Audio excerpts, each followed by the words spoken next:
Pregnancy में white discharge होना normal होता है या नहीं, और अगर व्हाइट डिस्चार्ज होता है तो नॉर्मल कौन सा है और एबनॉर्मल कौन सा है। अगर प्रेगनेंसी में ट्रांसपेरेंट या व्हाइट कलर का डिस्चार्ज होता है तो वो नॉर्मल है।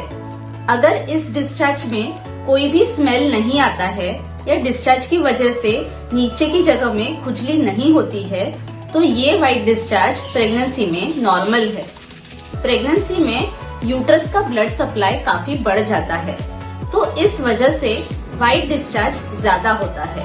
और अगर उसमें कोई स्मेल नहीं है, उसकी वजह से इचिंग नहीं है या फिर ट्रांसपेरेंट कलर का व्हाइट डिस्चार्ज है तो ये बिल्कुल नॉर्मल है हर प्रेगनेंसी में होना। पर अगर येलो कलर का डिस्चार्ज हो रहा है या दही जैसा डिस्चार्ज हो रहा है या फिर डिस्चार्ज से बहुत गंदी स्मेल आ रही है या फिर उसकी वजह से नीचे की जगह में इचिंग हो रही है तो ऐसा हो सकता है कि आपको वजाइनल इन्फेक्शन हुआ है।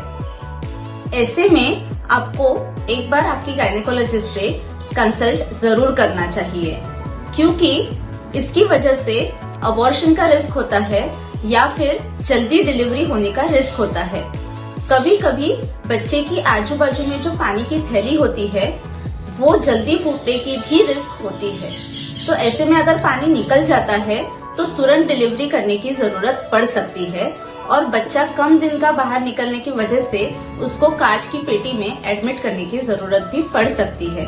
तो इसलिए ध्यान रखें, अगर डिस्चार्ज येलो कलर का है या फिर दही जैसा है या फिर उसमें से स्मेल आ रहा है या फिर उसकी वजह से नीचे की जगह में इचिंग हो रही है तो ऐसे में आप एक बार आपकी गायनेकोलॉजिस्ट से जरूर कंसल्ट करें और उसकी कुछ दवाई आती है वो दवाई आप जरूर लें। Thank you.